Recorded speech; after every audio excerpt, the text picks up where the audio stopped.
Hi, this is Dominic from Paphos Life, and in today's film we're taking the scenic route from Kallepeia to Nata via the Ezousa Valley.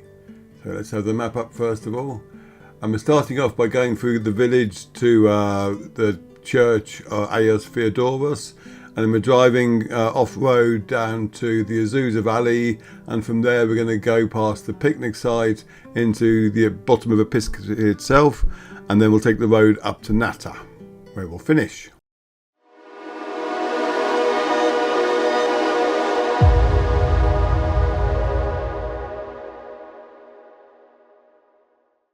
Well, we actually didn't finish in Nata, we drove all the way to Scenic, but that'll be another film, because as it is, this route's about half an hour long already, and I didn't want to make it any longer than that. And there will be a 360 version as well floating around, which you may have already seen. Anyway, so we're coming into Kallepeia now. If you want to get to Kallepeia, then you can take the B7 from Paphos up to Sada, and then take the main turning there. It's signposted, you can't miss it. It also features in at least one of our road trips, probably the first two actually, thinking about it. But we're currently winding down the road into the centre of Kallepeia, where there's a big church, and there's quite a few little taverns as well, which are very nice. And there's an interesting little hill next to one of the taverns, which takes you to a tiny little monastery stroke shrine, which is worth walking up to, if for nothing else, for the lovely views you get from the top of it. Because you can see in the film already how amazing the countryside is around here. And you'll get to see a lot more of that in this film.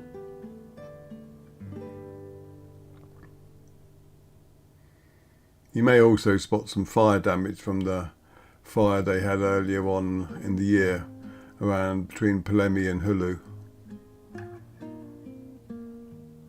But I don't think it really came this far. Right, there's the church I was telling you about. It's on our left. Now, there are lots of roads in Kallepeia, and a lot of them are very narrow. So if you want to explore the village, you're probably better off just parking somewhere and wandering around on foot. That's my little tip. You'll find a couple of nice chapels hidden away as well. We're following the road down.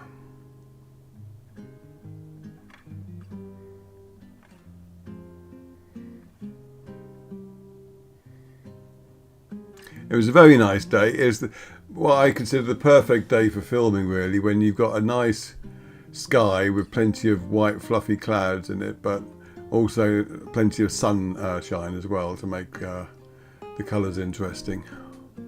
And I was trying out for the first time my GoPro 13 in anger I just bought. If you saw my film on the underwater rails in Limni, unfortunately my GoPro 10 that I was using to make that film, because it's quite old now, it wasn't as waterproof as it used to be. So it kind of went for a burden. So luckily I've got it under their, I can't remember what they call it. It's not a warranty as such, but you join there, you pay like 50 euros a year, and you can get to exchange it, a broken one, with no questions asked. It costs 100 euros to exchange still, but it's better than nothing. But that takes time, and I needed the camera, so I went out and got the new GoPro 13, which is just come out. And this is it. And I have to say, I'm very impressed with it so far. And I also did a walkie-talkie film when I got to Scenic, which I was very happy with, and you'll see that, if you haven't done already, fairly soon.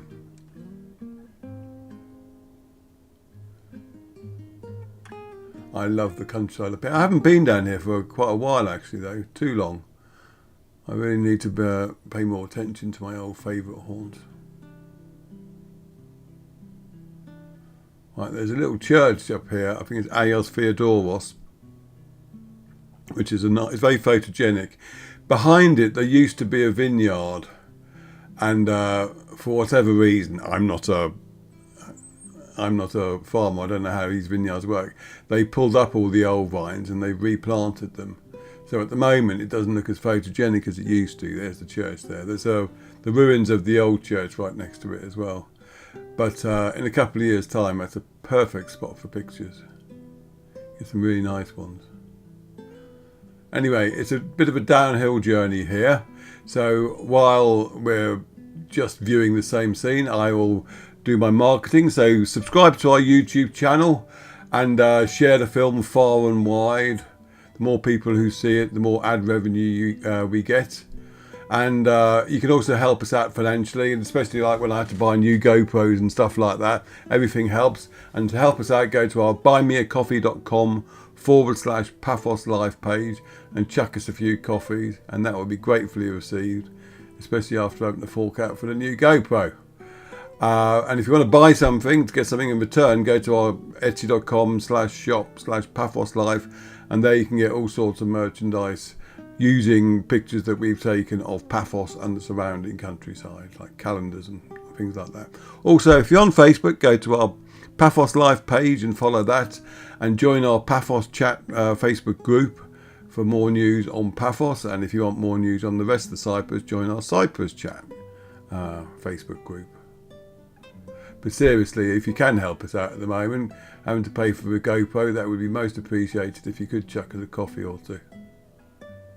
What I'm going to do is set up on the Buy Me a Coffee page. There is an option to have like monthly subscribers, and I'll work out like some sort of perks you can get to subscribe on a monthly basis, like credits in the films, and also one of you can pick a film that you want to be filmed each month or something like that.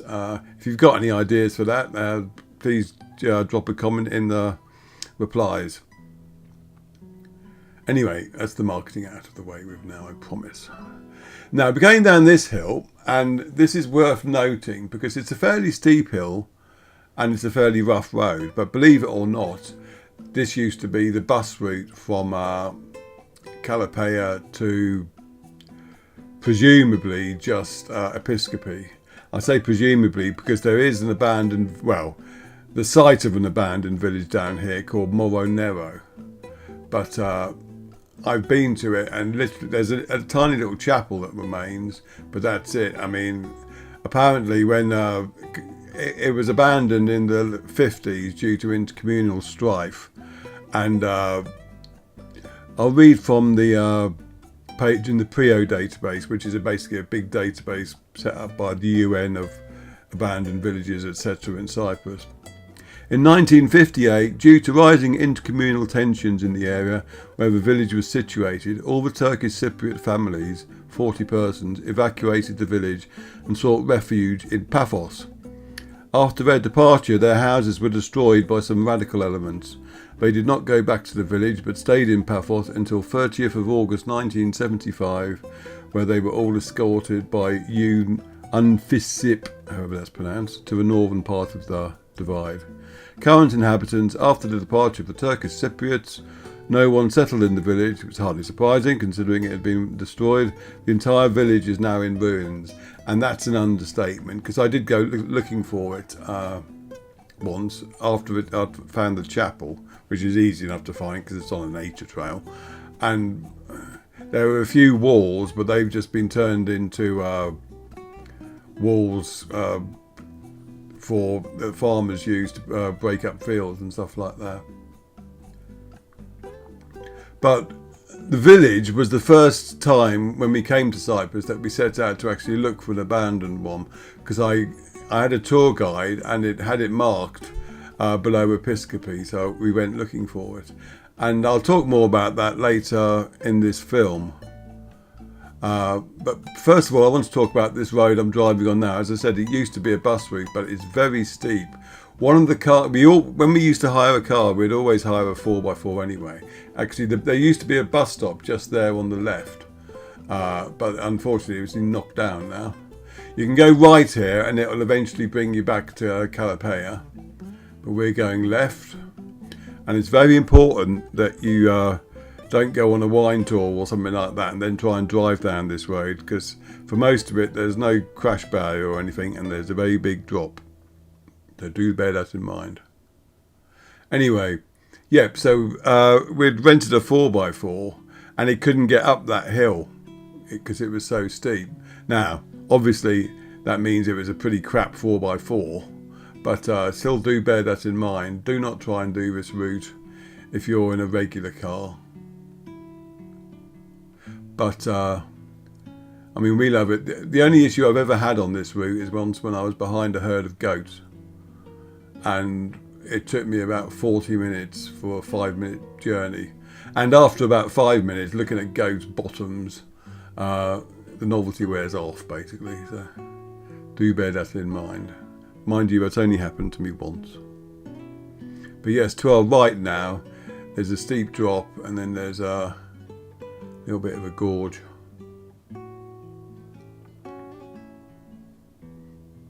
I found this route originally because there was a geocaching trail. It's probably still along here, which is how I found a lot of interesting places to visit in Cyprus when we were here on holidays.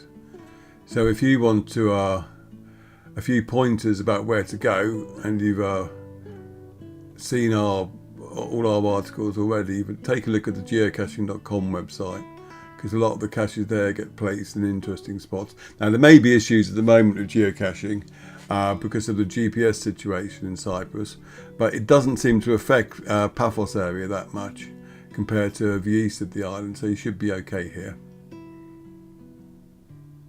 Now, to our east, on the opposite side of that valley, is Memphis Hills Golf Resort. Well, it's at the top of the opposite side of that valley, I should say. There's a nature trail over there which I want to do. I don't mean the one that goes to Episkopi. There's a nature trail that actually starts in Memphis Hills Golf Resort. I've been meaning to explore that. But we're staying on here. We're not in the Ezousa Valley yet. We're going to be joining it shortly. Now, if you take that turning on the left, it eventually loops around some rather precarious roads and joins back with this road further up. But we're staying this side. And you will see a road going up the other side of the valley now as well. We're not taking it that one. I've driven up it before, and most of the time it hadn't been an issue. One time though, I had a big problem because tractors had driven down the middle, and this was like springtime, and so there was a huge trench either side of the middle bit, and essentially my car got stuck on the middle bit, and that was an expensive journey, put it that way. So if you go that route, do not attempt it after rain, and if it looks dodgy, just come back and carry on this way. But to get there, I wouldn't try and turn directly here. What you do, you carry on to this little turning bit behind it, and you turn there. And that's the route that the nature trail actually takes, but we're going into the Ezousa Valley itself now.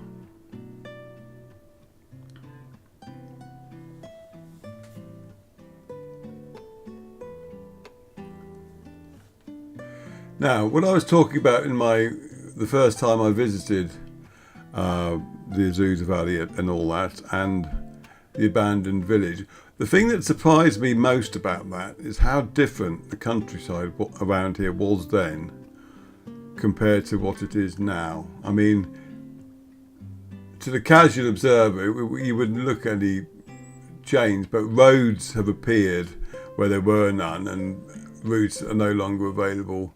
And fields that were barren are now orange groves and stuff like that. It's amazing how quickly landscapes can be altered.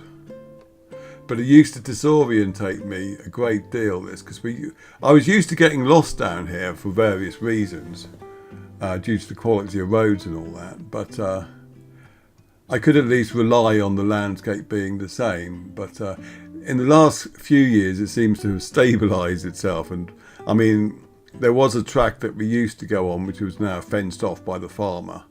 But other than that, it's all pretty... This guy, I'm not sure where he thinks he was going. But there's a Bon Voyage from Kallepeia sign. showing you that this used to be a busier road, and there's a watermill just down here we're coming to. But yes, the bottom line is it was great fun driving around here. It still is, but I was just surprised at how much it changed, because we came to the river that we're going to be crossing now. We came to it from the other end originally, and there the road just ended. And I remember the first year trying to drive up the riverbed to get to the abandoned village, and it turns out I needn't have bothered because there was nothing to see there. There's the abandoned mill though, water mill. You'll get quite a few of those around Paphos area.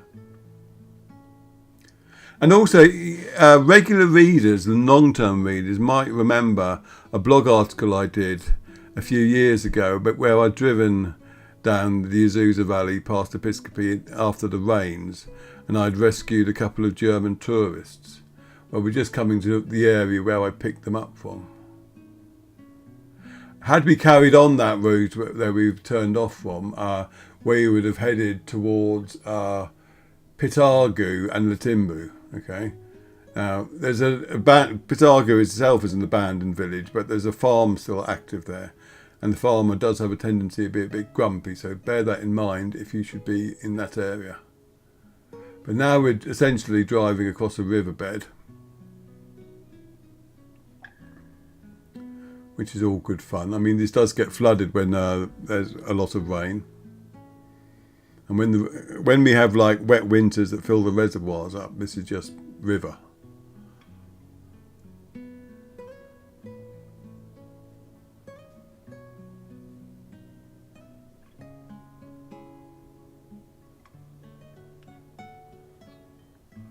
Now we used to go left here, but that's where the farmer blocked people doing that. So a new road sprouted up just through along the riverbed. This is inaccessible though, after winter rains of any quantity.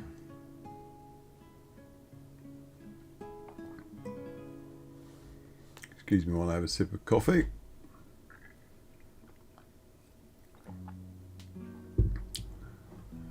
Right, soon all the bamboo and the reeds got too much for the rooftop camera, so I'll have to stop and remove them temporarily, especially as one of them is a nice, well, they're both swanky new ones actually. It was the GoPro 13 and the Insta 364. But yes, I'm not going to drive through all that, so you have to excuse me while I go and remove the cameras, then put them back on the roof when I've cleared that. So now we're driving out the other side. Basically, when I first came to this area over a decade ago, this track didn't exist. And there was no sign of any vineyards on that you can see on the left now. I think it's a vineyard. So you can imagine how confusing that must have been when I came here a couple of years later and there was a track and it was like, So, and that's basically where it's ended here. But up ahead here, you'll get Episkopi picnic site. Now, I've always enjoyed this place because, in the past it has been very run down. They had swings there, but from a distance looked very good. But when you get there, your little kid will be disappointed because they were rotten to the core, and they wouldn't take any sort of use or being swung. So your little kid would be disappointed. But now it's gone for a bit of a renaissance, and they've got some nice seating back there. That toilet is as grim as any toilet you will find, it has to be said. Actually, I went to a worse toilet in Dominican Republic, but that's another story. But you see, there's a new little swing there, and there's a lot more seating area again now, and they've even got some shade put in. On the other side of this picnic area, there's a lovely, I call it a stream really, because it's not really big enough for a river, but that runs all the way down the Ezousa Valley, which is where we're now in case you hadn't gathered. And now we're hitting a proper road. And this will essentially take us all the way to Episkopi, and then we'll go over the posh new bridge, well, even though it's a couple of years old now, but it's a nice bridge, and the less posh route up to Nata. Countryside now, we got olive trees, you got bamboo on the right. That's probably more to do with the water from the river stroke stream than anything else. You'll also have lots of orange groves here. That's just the cat falling off the chair. Hard life, is it, Mark? And soon, you can see it now actually, there's the big rock that looms over the village of Episkopi. And there's a church right next to it, and to me it always looks like the huge rock is a natural organ that accompanies the church. I think the lighting might be wrong to appreciate that. But we shall see. Now I remember the first time I drove through Episkopi to get down here. I hated the drive because the road, I mean the road is really, really narrow through the village. It's designed for horse and cart basically. And I had quite a big rental 4x4 and I didn't want to scratch it or anything. And I mean these days I can just zip through there without an issue because I'm used to the narrower roads and how to negotiate them, but do bear that in mind if you come up for a visit.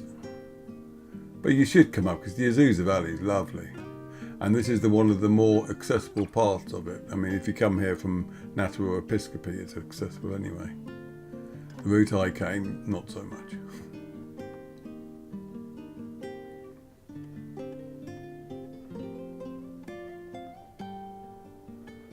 Right, let me see.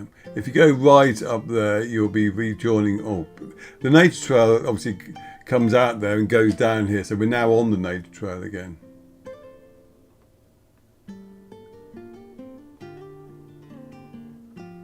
But you can drive down the nature trail all the way if you want. It's, as I said before, though, be very careful if you do, because it's definitely not one for regular cars, and no insurance in the world would cover you. We're going over the posh new bridge.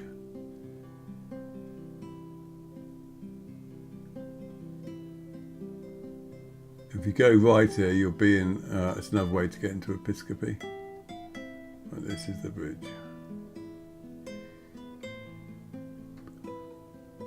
Right, now if you see the 360 version of this film, you'll be able to pan right and you'll appreciate the beautiful view of the rocks that's next to the church.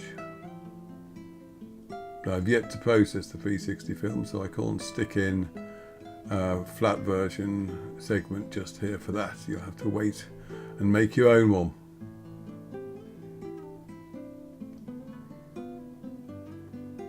Now in a few weeks' time all this is going to be green, believe it or not. At the moment it looks like Little House on the Prairie, but not for much longer. Soon it'll look like the Lake District. Without the lakes, obviously. Let you go to a reservoir. And again, don't hurl down this road. It's there are passing places on it, but it's not a good place to meet somebody else coming in the opposite direction. And you fairly regularly do. So also keep an eye out for passing places so you know whether it's you who should be reversing or the other person.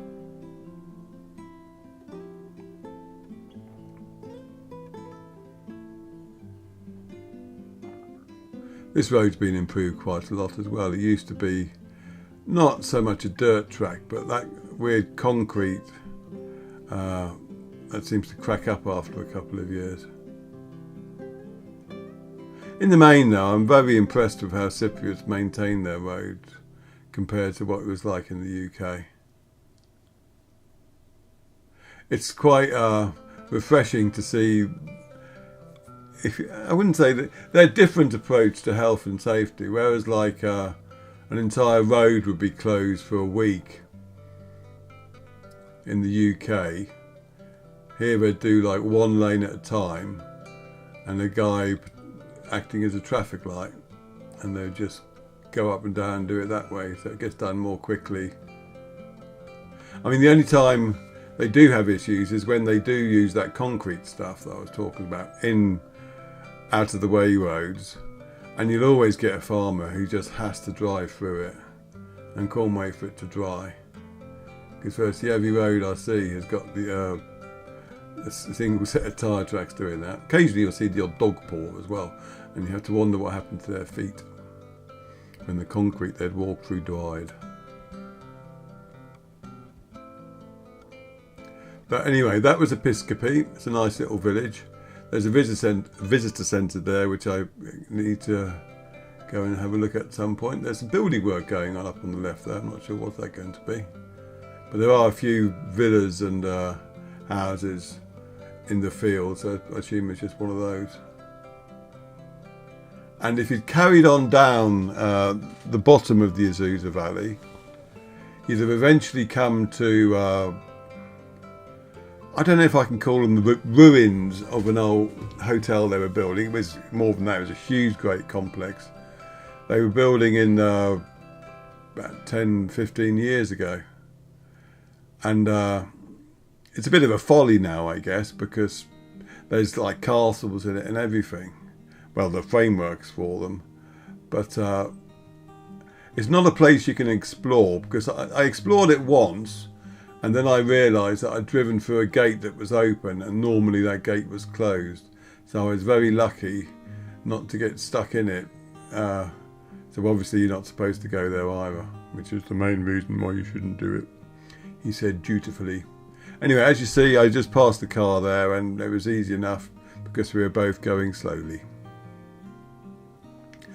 But yes, I did do an article on that weird place that's further down the Ezousa Valley, and the drive from the bridge we took to that place is quite treacherous, especially after winter rain, because basically you'll be driving down a river. So do bear that in mind if you're feeling adventurous. It is easier to get to that folly, the old hotel complex, from the other side. It's another car. Of course, it's rush hour. And now we're coming up to the main road. If I go right, we'll end up back at the motorway and the B6. But we're going straight across, and if you go left, you get Axilu and Amargeti.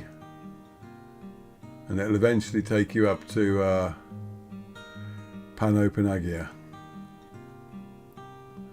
As I said, we're taking the final bit of this journey down into Nata. And we'll stop this film, but I'll do another film after it showing the journey from here to Finicas. And that's a good film to watch if you like a bit of off-roading. Whereas you had some off-roading here, but in that film there's a bit of real off-roading. I don't mean getting the car covered in mud. That's one thing I just realised. My car's actually been washed. But in this film, because of the way the camera's positioned, you can't actually see the bonnet. So you've only got my word for it. But it's clean now. The car is clean. Oh, you'll be able to see that on the 360 film, so you'll know I'm not just making it up. So when the 360 film gets published, you'll be able to look, move the camera down and see how clean it looks compared to what it used to be like. I don't even think there are any cat prints on the bonnet at the moment. But this film is just about to come to an end. There is a very nice and popular restaurant just before you get to Nata on the left. I believe that's the parking for it there. And there's the restaurant itself. Pericles or something it's called. I can't remember the exact name. But yes, they do very nice food, and it's very popular. Go there on a Sunday lunchtime, for instance, and the area will just have cars all over the place. It's a while since I've been to this area, and it's very nice to go down the Ezousa Valley again. It's a lovely drive. The scenery is beautiful.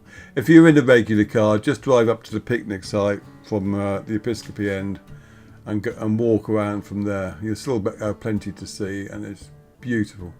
You'll really enjoy it.